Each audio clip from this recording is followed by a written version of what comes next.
लाई राष्ट्रले गुमाएको छ, एमालेले होइन, देशले एउटा सच्चा राजनेता गुमाएको छ। र सुभाष नेमाङको यो अवसान नेकपा एमालेलाई मात्रै क्षति होइन, म मान्य रामहरि खतिवडाजीले भन्नुभएको कुरासँग सहमत छु।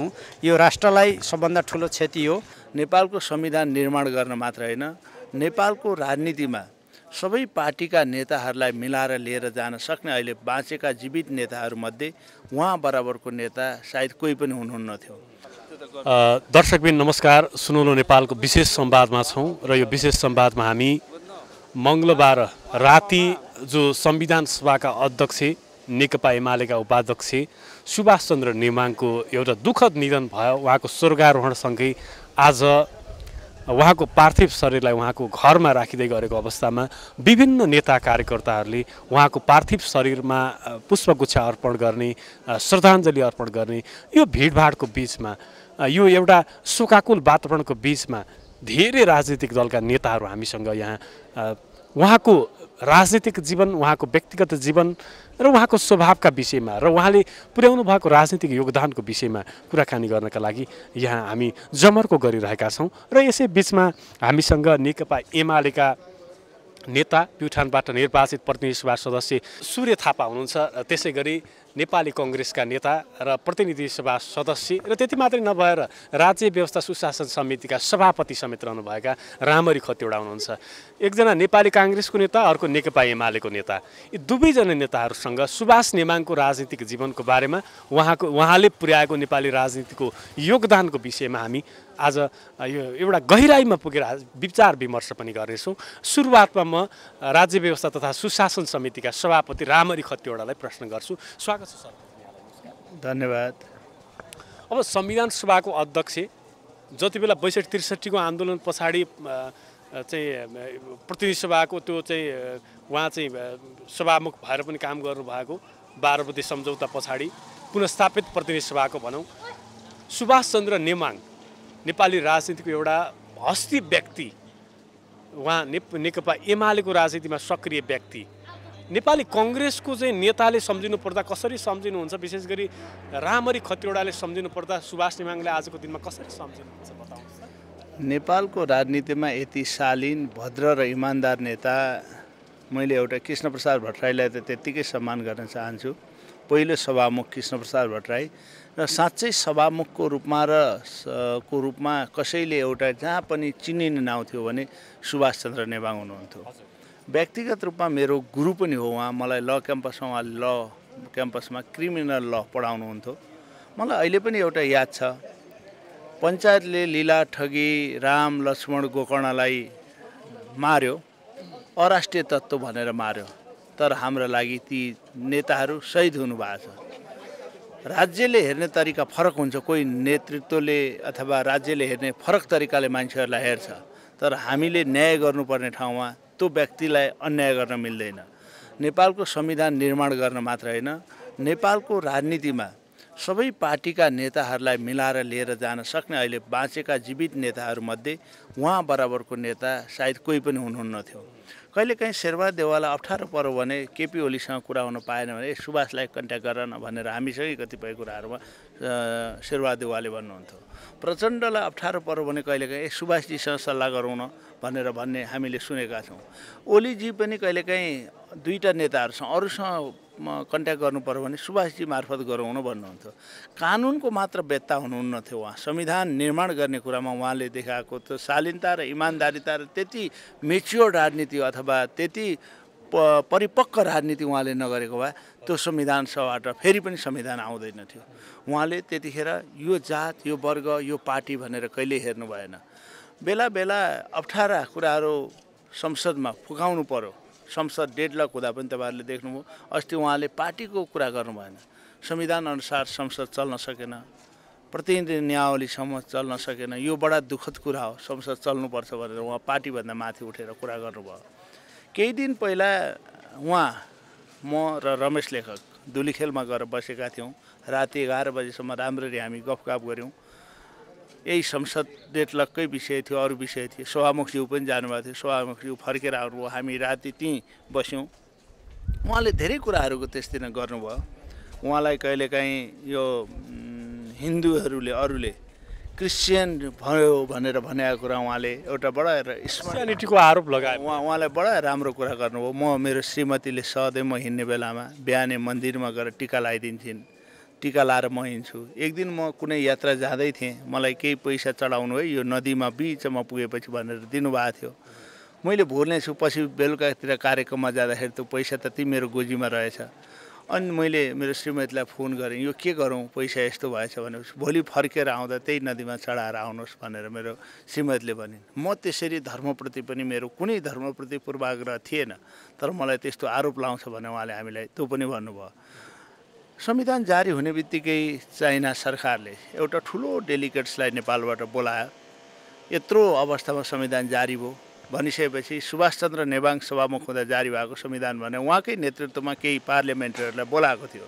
नेपाली काङ्ग्रेसबाट म, किरण यादव, उमेश श्रेष्ठ थियौँ भने नेकपा एमालेबाट रविन्द्र अधिकारी, उहाँ लगायत अरू साथीहरू हुनुहुन्थ्यो। हामीलाई धेरै ठुलो सम्मान गरेको थियो चाइना सरकारले, त्यो नेतृत्व उहाँले नै गर्नुभएको थियो। हामीले त्यहाँका प्रधानमन्त्री तत्कालीन त्यहाँ चाहिँ संसदभन्दा पनि अध्यक्ष भन्ने हुँदो रहेछ, त्यहाँ भेट्यौँ। तियानम्यान चोकदेखि सायद बिपी कोइराला जाँदा जुन भवनमा राखिएको थियो राष्ट्रपतिले अनर गर्ने ठाउँमा, हामीलाई त्यही भवनमा सुभाष सर हामीलाई राखिएको थियो। हामीले धेरै ठाउँ एकदम बुलेट प्रुफ ट्रेनबाट प्लेनमा त्यसै गरी राम्रो स्वागत गरेर हामी 1 हप्ता 10 दिन उहाँसँग संविधान जारी भएपछि राम्रो काम गर्ने सभामुख, उत्कृष्ट सभामुख भनेर चिनले अवार्ड गर्दा त्यो टोलीमा म पनि थिएँ पार्लियामेन्टमा। जुन चाहिँ तपाईँहरूलाई जस्तो अब एमालेको नेता देहावसान हुनुभयो होइन, एमाले मात्र होइन, त्यसको चाहिँ खड्किन चाहिँ काङ्ग्रेसलाई पनि खड्किन्छ। एकदम उहाँलाई राष्ट्रले गुमाएको छ, एमालेले होइन। काङ्ग्रेसले मात्र होइन, एमालेले होइन, देशले एउटा सच्चा राजनेता गुमाएको छ। मैले फेरि पनि भने, राष्ट्रवादीको हिसाबमा उहाँले कहिल्यै पनि कसैको पक्षमा विपक्षमा लाएर कुरा राख्नुहुन्न थियो, नेपालको पक्षमा राखेर कुरा गर्न हुन्थ्यो। मैले फेरि पनि भने, यस्तो राष्ट्रवादी नेताहरू यहाँ त के छ भने सानै पढ्दादेखि मान्छेहरू छात्रवृत्ति लिएर पढ्ने चलन हुँदो रहेछ। तर केही नेताहरू यस्ता थिए, कृष्णप्रसाद भट्टराई, जो स्वदेशमै बसेर लोकतन्त्र प्राप्ति गर्न सकिन्छ भन्नुभयो। सुभाष नेवाङ सबै पार्टीहरूलाई मिलाएर, कसैले पनि उहाँले नमिठो बोलेको तपाईँले कहिले सुन्नुभयो? कसैको नाउँ मैले सुने जस्तो लाग्छ, मान्छे चाहिँ चिनिनँ, नाउँ चाहिँ बिर्सिएँ भनेर प्रस्तुत हुनुहुन्थ्यो।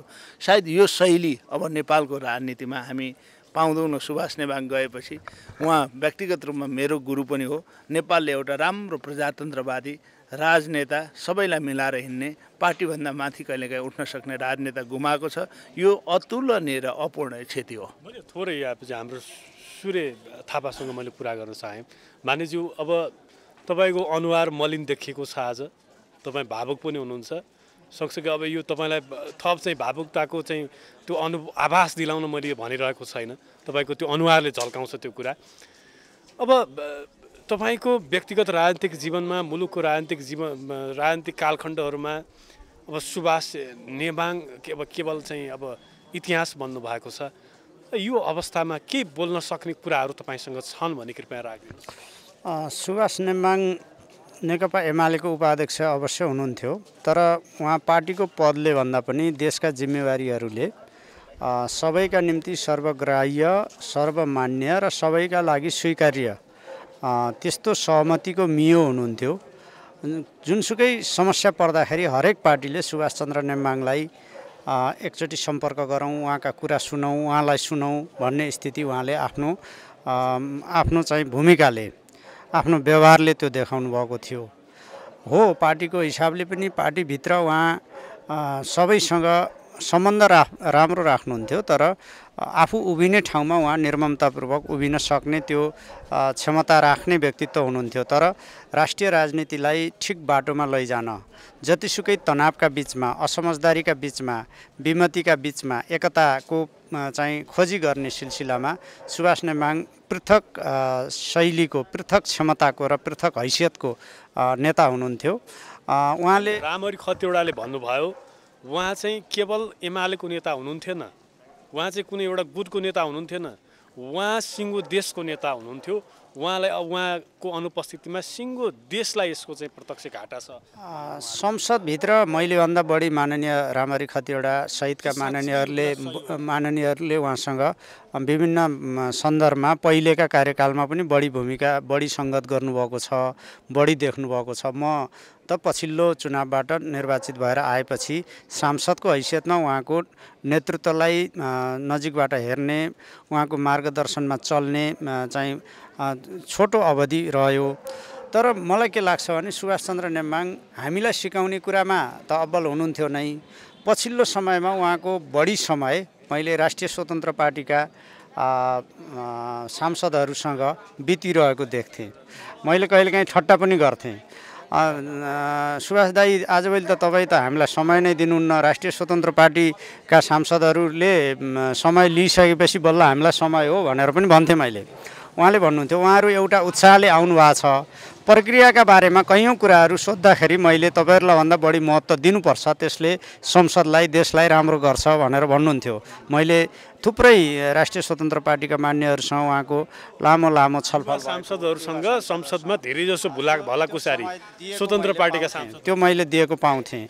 र कैयौँ सन्दर्भमा हामीलाई बोल्ने बारेमा, तर्क राख्ने बारेमा, विभिन्न ढङ्गले चाहिँ विषय उठान गर्ने बारेमा पनि उहाँले यसो गर्नु राम्रो हो, यसो गर्दा चाहिँ राम्रो हो, तपाईँहरू अलि लङ रनमा यसरी हेर्नुपर्छ, दीर्घकालीन हिसाबले यसरी बोल्नुपर्छ भनेर सहजै सिकाउने गुरुका रूपमा उहाँ हुनुहुन्थ्यो। र सुभाष नेमाङको यो अवसान नेकपा एमालेलाई मात्रै क्षति होइन, म मान्य रामहरि खतिवडाजीले भन्नुभएको कुरासँग सहमत छु। यो राष्ट्रलाई सबभन्दा ठुलो क्षति हो, पार्टीलाई त क्षति हुँदै हो। पार्टीलाई त यो तहको नेतृत्व स्थापित गर्न हामीलाई धेरै समय लाग्नेछ। अहिले तत्काल उहाँको रिक्तता पूर्ति गर्ने गरी हाम्रो पार्टीभित्र अर्को नयाँ पात्र सहजै स्थापित हुने अवस्था कम छ। तर सिङ्गो देशलाई नै उहाँको अवसानले अपूरणीय क्षति भएको छ। सिङ्गो देशले यो अनुभूति गरेको छ, महसुस गरेको छ। जस्तो उहाँले भन्नुभयो, रामहरि खतिवडाले भन्नुभयो, संविधान निर्माण पछाडि चाहिँ एक किसिमको नाकाबन्दीको दबदबाको बिचमा नेपाल गुज्रिनु परेको थियो। संविधानलाई चाहिँ केही छिमेकी राष्ट्रहरूले नस्वीकारिरहेको अवस्था पनि थियो। त्यो बिचमा चाइनाले बोलाएको डेलिगेसनमा हामी उहाँसँग गएका थियौँ भने उहाँले एउटा मिठो अनुभव सुनाउनु भयो। बिपीलाई राखिएको चाहिँ निवासमा लगेर हामीलाई राखियो भन्ने कुरा पनि उहाँले सुनाउनु भयो चाइना भ्रमणको क्रममा, र ठुलो सम्मान दिएको कुरा पनि राख्नुभयो। तपाईँसँग तपाईँको जीवनमा जोडिएको, राजनीतिक जीवनमा जोडिएको होस् या व्यक्तिगत जीवनमा जोडिएको होस्, के एउटा त्यो अविस्मरणीय क्षणहरू जो कहिले भुल्न नहुने क्षणहरू के छन्? अब सुभाष नेमाङ सभामुख हुँदा साना पार्टीका नेताहरूसँग बढी सङ्गतमा हुनुहुन्थ्यो। एउटा भाष्य उहाँको दिमागमा पनि प्युठान भनेपछि यो राष्ट्रिय जनमोर्चाको जिल्ला हो भन्ने थियो। मैले एकचोटि ठट्टा गरेँ, तपाईँको दिमागमा विद्यमान भाष्य परिवर्तन गर्नुपर्छ भनेर भने। चुनाव अगाडि उहाँ लुम्बिनी प्रदेशको प्रशिक्षण अभियानको संयोजक रहनुभयो। त्यस बेलामा हामीले दाङमा बैठक गरेका थियौँ। उहाँको प्युठान जाने कार्यक्रम थिएन, अर्घाखाँची पुगेर फर्किने कार्यक्रम थियो। पछि मैले अलि चाहिँ जोड गरेँ। जोड गरिसकेपछि अर्घाखाँचीबाट बनिरहेको चाहिँ झन्डै 20 किलोमिटर कच्ची सडकका बावजुद बाई रोड उहाँ चाहिँ अर्घाखाँचीको प्रशिक्षण भ्याएर प्युठानको प्रशिक्षणमा जानुभयो। प्युठानमा विशाल प्रशिक्षण कार्यक्रम थियो चुनावको पूर्व सन्ध्यामा माहौल निर्माण गर्नका निम्ति। त्यसपछि कपिलवस्तु, अर्घाखाँची र प्युठानको प्रशिक्षण कार्यक्रम भ्याएर उहाँ चन्द्रौटामा बास बस्न आउनुभयो र काठमाडौँ फर्केपछि उहाँले निकै धेरै प्युठानको सन्दर्भमा आफ्नो चाहिँ आफ्नो बुझाइ र त्यहाँको वस्तुगत स्थिति नेताहरूसँग राख्ने, मलाई पनि एक ढङ्गले चाहिँ सूर्य थापा प्युठानमा गइसकेपछि भिन्न ढङ्गले काममा जुटेको अनुभूति भयो भन्ने ढङ्गले चाहिँ वातावरण बनाउने र मलाई निर्वाचनमा विजयी गराउनका निम्ति उहाँले चाहिँ प्युठानमा गएर त्यति अप्ठ्यारो बाटोका बावजुद पुगेर चाहिँ गर्नुभएको मेहनत मैले बढी सम्झन्छु। र अरू हिसाबले त सुभाष नेमाङसँग म सञ्चारकर्मीका हिसाबले उहाँ सभामुख हुँदा, राष्ट्रिय उसको संविधान सभाको अध्यक्ष हुँदा, आन्दोलनका क्रममा असोज 18 माघ 19 पछिको आन्दोलनमा उहाँ पार्टीको तर्फबाट कार्यदलको सदस्य हुँदा विभिन्न समयमा उहाँले सहज सम्प्रेषणका निम्ति, सूचना प्रवाहका निम्ति सञ्चारकर्मीहरूसँग गर्ने व्यवहारको सिलसिलामा हामीलाई गर्ने व्यवहार ती त अविस्मरणीय छँदैछन्। र मैले त्यतिखेर नेपालमा गणतन्त्रको स्थापना र राज्यको पुनर्संरचना चौथो पुस्तक लेखेको थिएँ। त्यो प्रक्रियामा सुभाष चन्द्र नेम्बाङ मुख्य चाहिँ पात्र एकजना मुख्य पात्र हुनुहुन्थ्यो संसदभित्र त त्यस हिसाबको भूमिका थियो। पछि चाहिँ मैले उहाँलाई भूमिका लेख्न भने उहाँले मलाई लाग्छ त्यो गणतन्त्र घोषणा र कार्यान्वयनको प्रक्रिया 2065 जेठ 15 सम्मको आइपुग्दाखेरि उहाँले चाहिँ एकदम आफै मेहनत गरेर मेरो पुस्तकको भूमिका पनि लेखिदिनु भयो। यस्ता धेरै पक्षहरूमा चाहिँ उहाँ एकदम महत्त्वपूर्ण अभिभावक जस्तो हुनुहुन्थ्यो र पछिल्लो समय प्रधानमन्त्री केपी शर्मा ओलीको कार्यकालमा अघि रामरी मान्यज्यूले पनि भन्नुभयो प्रधानमन्त्रीका तर्फबाट राजनीतिक संवाद र समझदारी निर्माण गर्न छलफल गर्नका निम्ति सबैभन्दा बढी खट्ने व्यक्तित्व उहाँ हुनुहुन्थ्यो। हामी चाहिँ प्रधानमन्त्रीको एडभाइजरी टिममा थियौँ, म पनि सल्लाहकार थिएँ र सुभाष नेम्बाङ चाहिँ अहोरात्र प्रधानमन्त्रीलाई त्यो सरकारलाई सफल बनाउन क्रियाशील व्यक्तित्व हुनुहुन्थ्यो। जस्तो अन्य कुनै नेताको निधन भयो भने अब हाम्रो संस्कार र हाम्रो चाहिँ परम्परा अनुसार कोही निधनमा चाहिँ दुःख शोक मनाउने त्यो प्रचलन त हाम्रो संस्कारमा छँदैछ। तर भावनात्मक रूपमै अलिकता मनै चाहिँ उद्वेलित हुने तरिकाबाट सुभाष नेम्बाङको चाहिँ स्वर्गारोहणमा सबै नेताहरू चाहे त्यो इभन काङ्ग्रेस होस्, कम्युनिस्ट होस्, एमाले माओवादी किन नहोस्, अरू पार्टी रासोपाको सचेतक भर्खर हामीसँग कुरा गरेर जानुभयो। यो सबै वातावरण बनाउन सक्ने खास खुबी चाहिँ सुभाष नेम्बाङको के हो? उहाँको शब्दमा मिठास, कसैलाई घोषपेच नगर्ने र इमान्दार राजनीति। म ओखलढुङ्गा थिएँ, 2 दिन अगाडि उहाँसँगै बसेको थिएँ मैले भनेर भने। उहाँले धेरै दुःख सुखका कुराहरू सुनाउनु भएको थियो, राजनीति उतार चढावका। ओखलढुङ्गा बस्दा बस्दै बिहानै मलाई 4 बजे एकजना मित्रले फोन गर्नुभयो, मैले पत्याउन सकिनँ। म जुर्को उठेर न्युज हेरेँ, मलाई पत्यारै लागेन। सुभाष सरसँग 2 दिन अगाडि बसेको, खाना खाएको, राति अन्तिममा रोटी बिहान रोटी उहाँले दाल र रोटी खाउँ भन्नुभयो। अनि रमेश लेखक म 3 जना मात्रै थियौँ, पछि सूर्य ढुङ्गेल पनि आउनुभयो। हामी 4 जना लामो समयसम्म राति 11:30 बजीसम्म बस्यौँ। उहाँका सुरक्षाकर्मीहरूले उहाँलाई लाने सुत्ने ठाउँमा हामी आफू गऱ्यौँ। बिहान उठ्यौँ, ब्रेकफास्टसँगै खाएर निक्ल्यौँ हामी। त्यसपछिबाट त्यो समाचार सुनेर बाहिर आएँ। बाहिर आउँदा एउटा मेरो गाउँको, उहाँ चाहिँ काङ्ग्रेस समर्थक मान्छे हुनुहुन्थ्यो। म त टिभी हेर्न सकिनँ रामरी बाबु, नेता हुनु त त्यस्तो पो हुनु त। आज सबै मान्छेहरू रोइरहेका छन्। कथम कदाचित हाम्रा जिल्ला, हाम्रा क्षेत्र, हाम्रा ठाउँका नेताहरू पनि त्यस्तो भएर रहन् है भन्ने ती बुढो मान्छेले एउटा सन्देश दिनुभयो। कारण के थियो? उहाँको त मिठास था। कसैलाई मैले अघि नै भने आक्षेप नलाउने, केही छ भने त्यसलाई फुकाउने, गाँठो फुकाउने। बरु त्यहाँ कसैले गर्न नसकेको काम छ भने त्यसलाई कानुनी सेक्टरमा भन्नुहोस्। न्यायपालिकाको सेक्टरमा त्यत्तिकै ज्ञान भएको अहिलेका प्रधान न्यायाधीशहरू, कतिपय प्रधान न्यायाधीशहरू भएका मान्छेहरू केही कानुनी अप्ठ्यारो पर्यो भने सुभाष चन्द्र नेम्बाङसँग तपाईँको इन्फर्मेसन लिन र त्यसलाई गाँठो फुकाउन, गाँठोको साँचो लिन उहाँसँग आउँथे कतिपय मान्छेहरू। अघि नै मैले भने केपी ओली मात्र होइन, शेरबहादेव मात्र होइन, प्रचण्ड मात्र होइन, तपाईँलाई थाहा होला सम्मान्य राष्ट्रपतिको उम्मेदवार उहाँ हुनुभयो, रामचन्द्र पौडेल उहाँ हुनुभएको थियो। दुइटै हामी सँगै थियौँ। त्यहाँ पनि कस्तो इजी साथ, प्रजातान्त्रिक पद्धतिको सबभन्दा सुन्दर पक्ष दुइटै नेताहरू सँगै बसेर इजी साथ उहाँले दिएको सम्मान पद्धति, एक ठाउँबाट अर्को ठाउँमा गर्ने कामहरू, त्यो संस्कार नेपालका सबै राजनीतिमा छैन। मैले कृष्णप्रसाद भट्टराई चुनाव हार्दाखेरि हाँसी बाबु यो के गर्ने, जनताले जे दिए त्यसलाई स्वीकार्नुपर्छ भनेको र सुभाष नेम्बाङले आफूलाई पर राखेर पनि मुलुकका लागि दिएका बाणीहरू हेर्दाखेरि उहाँ सर्वस्वीकार्य नेता भएको मैले महसुस गरेको छु। फेरि किस्नी जस्तै नै भन्छु म त। किस्नीको र उहाँको एउटै कुरा मलाई अलिक खड्किएको चाहिँ संसद विघटन गर्दा चाहिँ त्यत्रो विद्वान मान्छेले अलिकता त्यतिखेर हामीले लागेको है, फेरि उहाँको आफ्नै सिद्धान्त थियो। त्यो संसद पुनर्बहालीको पक्षमा गरेको बहस चाहिँ त्यो बन्यो त्यो मैले भने। अब केपी ओलीसँग हिँड्नुपर्ने थियो, प्रधानमन्त्री उहाँ हुनुहुन्थ्यो, उहाँकै पार्टीमा हुनुहुन्थ्यो।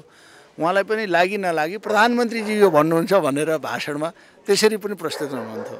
त्यो फेरि उहाँको त्यो समाजलाई पाच्चे हुने शैली थियो। उहाँले कहिले पनि मेरो आफ्नो दृष्टिकोण भनेर त्यहाँ प्रस्तुत गर्नु, प्रधानमन्त्रीजी यसो भन्नुहुन्छ, यो कुरा यस्तो हो भनेर कुनै पनि कुरा उहाँको। त्यसै गरी उहाँले कहिलेकाहीँ आफूलाई चित्त नबुझेको कुरा कसले भन्नु भने पनि उहाँ नाउँ लिनु, मैले यस्तो सुने तर मान्छे बिर्सेँ। ल हेर्नुहोस् कति राम्रो, सबैले स्वीकार गरेको छैन। पार्लियामेन्टमा कहिलेकाहीँ एउटा चर्चित विषय छ कमल थापाले बोलेको कुरालाई उहाँले कस्तो इजी साथ संविधान सभामा हेर्नुहोस् त्यतिखेर गणतन्त्र मान्ने नमान्ने देशले गणतन्त्र स्वीकार गरिसक्यो नमानेर त्यही गणतन्त्र अनुसार मन्त्री भएका छन् त्यही पनि टोस्टमा गएर थर्काउने कुरालाई उहाँले कस्तो इजी साथ लिएर सल्भ गर्नुभयो त्यो क्षमता सबै नेतासँग हुँदैन थियो त्यसैले उहाँ सर्वमान्य हुनुभयो। जस्तो मैले उहाँलाई सोध्न चाहेँ यो धर्मनिरपेक्षताका सवालमा विशेष गरी तत्कालीन प्रधानमन्त्री सुशील कोइरालाले पनि यो त मलाई थाहै भएन भनेर उहाँले अभिव्यक्ति दिनुभयो, राष्ट्रपति रामवरण यादवले पनि दिनुभयो, तर उहाँको अभिव्यक्ति चाहिँ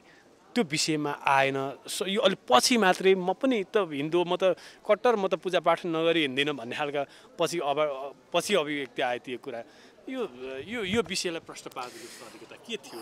नेपालमा गणतन्त्र स्थापना र यो पछिल्लो परिवर्तनलाई नरुचाउने तत्त्वहरूले सुभाष नेमाङलाई चाहिँ यस विषयमा अनुचित दोषारोपण गर्ने र आफ्नो मनको कुण्ठा चाहिँ पोख्ने काम गरेको म पाउँछु। सुभाष नेमाङलाई कहिले क्रिस्चियन भनिदिने, कहिले उहाँको श्रीमतीलाई क्रिस्चियन भनिदिने नेपालमा सजिलो तरिका छ। पहिला पञ्चायतमा चित्त नबुझेका राजनीतिज्ञलाई सिआइडी भनिन्थ्यो। मोहन विक्रम सिंहले निर्मल लामालाई सिआइडी भनेको पनि तपाईँ सम्झिनुहुन्छ। यो पछिल्लो प्रक्रियामा गणतन्त्र नरुचाउने, धर्मनिरपेक्षता नरुचाउने, संघीयता नरुचाउने तत्त्वहरूले अब क्रिस्चियन भनिदिएपछि त मान्छेलाई सजिलो डिफेम गर्ने तरिका भयो। त्यो उपक्रम गरेका हुन्। सुभाष नेमाङलाई मैले प्रधानमन्त्रीको सल्लाहकार हुँदाखेरि पनि भने एउटा चाहिँ सीताराम रथयात्रा बालुवाटारबाट माडी जाने कार्यक्रम थियो। सुभाष दाइ बाहिर यसरी चाहिँ तपाईँलाई दोषारोपण गरिराखेका छन्, तपाईँ त्यो रथयात्रा प्रारम्भमा प्रधानमन्त्रीज्यूसँगै चाहिँ देखिनु पर्यो, तपाईँको उपस्थिति एकदम महत्त्वपूर्ण हुन्छ भनेपछि उहाँ सहजै त्यो रथयात्रा प्रारम्भ गर्ने विदाई कार्यक्रममा पनि उपस्थित हुनुहुन्थ्यो। उहाँले बाहिर पनि धेरै सन्दर्भमा स्पष्ट पार्नु भएको छ। सुभाष नेमाङ चाहिँ किराँत समुदायको धर्मगुरु लाई राष्ट्रिय विभूति बनाउन सबभन्दा बढी पहल गरेर फाल्गुनानन्दलाई राष्ट्रिय विभूति घोषणा गर्न सबभन्दा बढी भूमिका खेलेको व्यक्तित्व हो। उहाँको आफ्नो मूल्य मान्यता थियो, उहाँ बौद्धिकवादी हो, उहाँ चाहिँ धर्मलाई राजनीतिको विषय बनाएर हिँड्ने मान्छे होइन। जहाँसम्म प्रतिनिधि सभाको घोषणाको जेठ 4 गते 2063 सालको प्रसङ्ग छ, त्यति बेला गरिएको घोषणा सुभाष नेमाङले पेन्सिलले लेखेर घोषणा गर्नुभयो भनेर एक थरी मान्छेहरू चाहिँ दोषारोपण गर्छन्, त्यो भन्छन्। तिनीहरूलाई के थाहा? गिरिजाप्रसाद कोइराला त्यतिखेरका नेताहरूबिच जे समझदारी भएको हो त्यो समझदारी अनुसार प्रतिनिधि सभा घोषणा त्यसलाई कार्यान्वयन गर्ने काम सुभाष नेमाङले गर्नुभएको हो। गिरिजाप्रसाद कोइरालाले त्यो घोषणा मलाई थाहा छैन भनेर भनेको तपाईँले सुन्नुभयो? गिरिजाप्रसाद कोइरालालाई केही भन्न नसक्नेहरू सुभाष नेमाङलाई दोषारोपण गरेर चाहिँ त्यो ढङ्गको चाहिँ बदनाम गर्ने कोसिस गर्छन्। सुशील कोइरालालाई थाहा थिएन होला, उहाँ त त्यो प्रक्रियामा गिरिजाप्रसाद कोइरालाले हस्ताक्षर गर्ने प्रक्रियामा, त्यो सहमति निर्माण गर्ने प्रक्रियामा हुनुहुन्थेन होला, नहुन सक्नुहुन्छ नि त। डाक्टर रामवरण यादव हुनुहुन्थेन होला त्यो प्रक्रियामा, उहाँ पनि चाहिँ भिन्न पृष्ठभूमिबाट राष्ट्रपति हुनुभयो नि। मुख्य रूपमा राजनीतिक दल 7 राजनीतिक दल र माओवादी केन्द्र बिचको सहमति, जे त्यो माओवादी केन्द्र आइसकेका थिएन, 7 राजनीतिक दल बिचको सहमतिमा चाहिँ त्यो प्रतिनिधि सभा घोषणा आएको र यो परिवर्तनलाई नरुचाउने कतिपय चाहिँ यो दुष्ट मण्डलीहरू म देख्छु। ती मान्छेहरूले सुभाष नेमाङलाई अनावश्यक दोषारोपण गर्ने र यो परिवर्तनको सन्दर्भमा चाहिँ बोल्नेको मुख थुनेर त सकिँदैन हैन। को के बोल्छ म त्यसमा बोल्ने मान्छेहरूको सन्दर्भमा केही भन्दिनँ, तर सुभाष नेमाङ आफ्नो मान्यताप्रति स्पष्ट भएको, उहाँ कसैको एजेन्डाको भारी बोकेर, न क्रिस्चियनको न कसैको, न संघीयतामा कुनै देशको न धर्मनिरपेक्षतामा कसैको भारी बोकेर हिँड्ने मान्छे सुभाष नेमाङ होइन। उहाँ आफ्नो देशको, आफ्नो मूल्य मान्यताको, आफ्नो पार्टीको, आफ्नो आन्दोलनकारी शक्तिको सकेसम्म साझा मान्यता बोकेर हिँड्ने त्यस्तो व्यक्तित्व हो। र सुभाष नेमाङलाई लगाउने यस्ता आरोपहरू आज पनि उहाँको निधनका बेला पनि केही त्यस्ता तत्त्वहरू चाहिँ गति छाडेर उहाँमाथि चाहिँ खनिएको म देख्छु। ती चिज कुनै नोटिसमा लिन लायक छैनन्। त म के भन्न चाहन्छु भने सुभाष नेमाङलाई लिलीपुटहरूले आक्रमण गरेर केही फरक पर्दैन। उहाँ चाहिँ धेरै शिखरको व्यक्तित्व, शिखरको पर्सनालिटी हो र उहाँले देशका निम्ति बाँचुन्जेल आफ्नो जीवनकालभर, सक्रिय राजनीतिक जीवनभर 51 वर्षको अवधिमा देशको, समाजको, आफू उभिएको धरतीको चाहिँ शिर उच्च हुने गरी गौरव बढ्ने गरी नै काम गर्नुभएको छ। त्यस हिसाबले सुभाष नेमाङसँगको सङ्गतको कुरा गर्दा, उहाँको मार्गदर्शनमा अघि बढ्नेको कुरा गर्दा, उहाँको नेतृत्वमा चाहिँ परिवर्तनको प्रक्रियामा हिँडेको कुरा गर्दा, उहाँसँगै विधायक भएर प्रतिनिधि सभामा रहेको सन्दर्भ उल्लेख गर्दा हामीलाई गौरव बोध हुन्छ। हस्, दुवैजनाले समय दिनुभयो। यहाँहरू दुवैजनालाई धेरै धेरै धन्यवाद। धन्यवाद।